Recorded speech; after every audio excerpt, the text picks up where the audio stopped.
Beautiful day and you're welcome to Headlines Nigeria on NITV. I am Grace Ukot. Many topical events have been going on in our country and we'll take a quick look at what the newspapers are saying.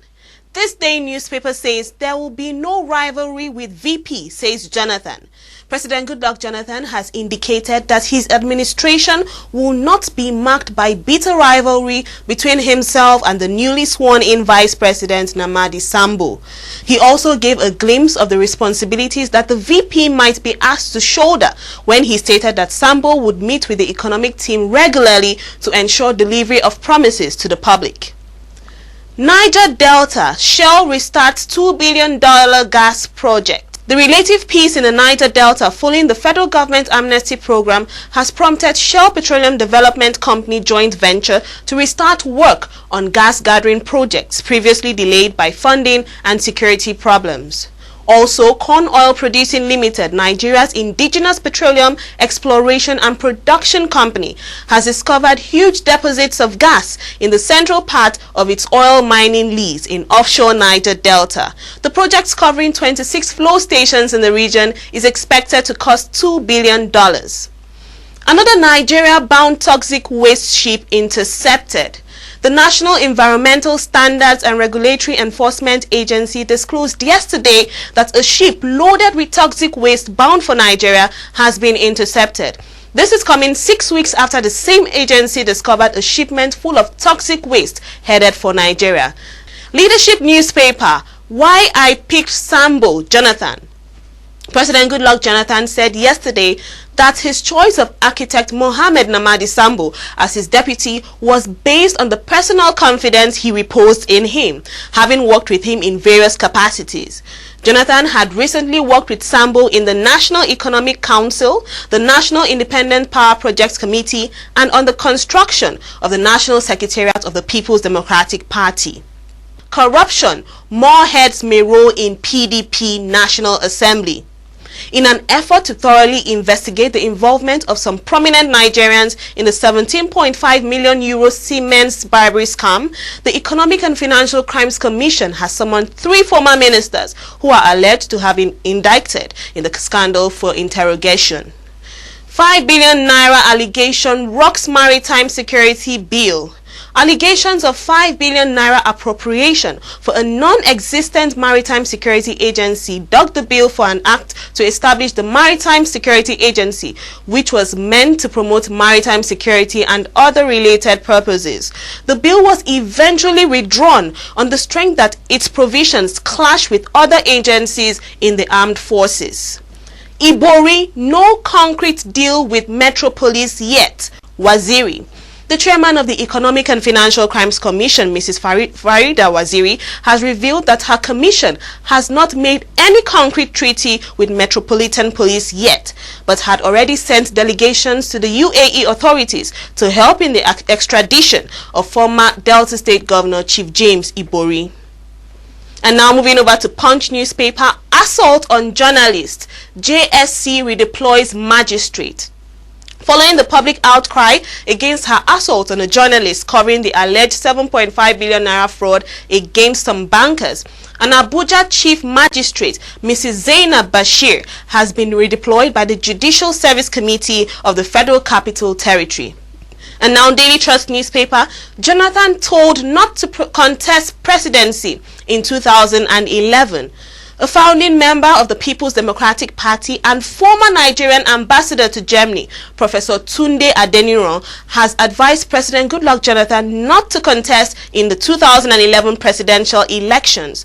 Adeniran also kicked against appointing Minister of Information and Communication, Professor Dora Akunyili, as chairman of the Independent National Electoral Commission. Sharia Council backs Yerima on marriage. The Supreme Council for Sharia in Nigeria yesterday rose from an emergency meeting in Kaduna, warning the National Agency for the Prohibition of Trafficking in Persons and Other Related Matters, NAPTIP, to stop quizzing Senator Ahmed Sani Yerima over his marriage to an Egyptian girl, saying enough is enough. And on Daily Independent newspaper front page, Sambo sworn in VP.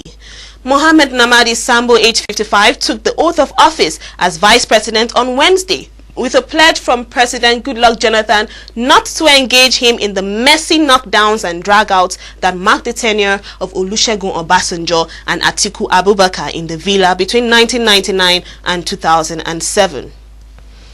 Senate bows to AGF, swears in Igbeke Tuesday.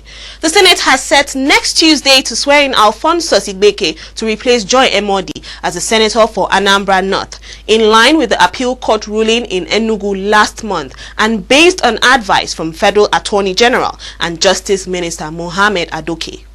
Vanguard newspaper, FEC drills Sanusi over economy.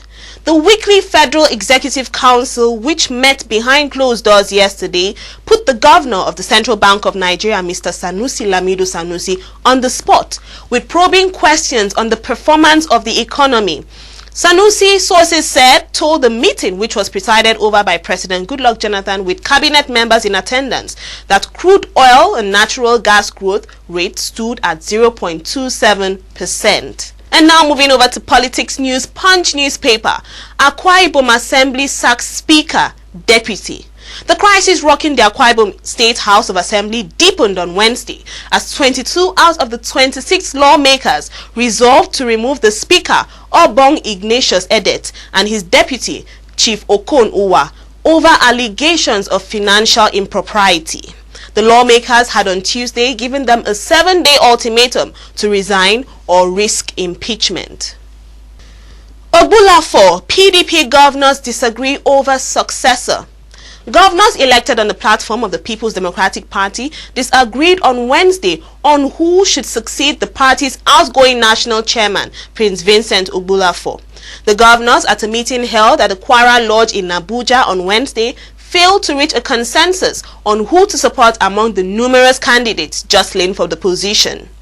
Leadership newspaper, I am set to become PDP chairman. The race for the chairmanship of the People's Democratic Party is a straight battle between two former Senate presidents, Ayim Pius Ayim and Ken Nnamani, with Ayim slightly ahead of Nnamani and favored to become the leader of the party. And now moving over to business news, Daily Independent, CBN approves new MDs for Zenith, Sky, UBA. New managing directors have been approved for Zenith Bank, Sky Bank and United Bank for Africa, as named a few weeks ago by their boards. The Central Bank of Nigeria gave the nod on Tuesday for Godwin Emefiele to become Zenith MD, Kehinde Durosimi Eti, Sky, and Philip Oduoza, UBA. CBN plans new banking reforms. The Central Bank of Nigeria Governor Lamido Sanusi on Wednesday briefed the Federal Executive Council on its plans to embark on another round of banking consolidation to further stimulate and strengthen the nation's economy. And now on sports news, This Day newspaper says 60 buses for Nigeria fans in South Africa. Nigerian football fans will have their transportation worries in South Africa eased considerably with the provision of 60 buses by Premium Sports during the tournament. Daily Trust, Nigeria's top golfer Abdullahi dies in auto crash. Nigeria's #1 professional golfer Ali Abdullahi lost his life yesterday while traveling from Abuja to Mina for a professional golf tournament slated to begin yesterday. Abdullahi, who was also the #1 in West Africa, died alongside two co-travelers in the auto crash before Paiko, a local government area in Niger State, less than 20 kilometers away from Mina Township. 10 table tennis stars depart for Moscow Championship. 10 table tennis players who will represent the country at the World Team Championship in Moscow, Russia, are expected to depart the country for the competition on Friday.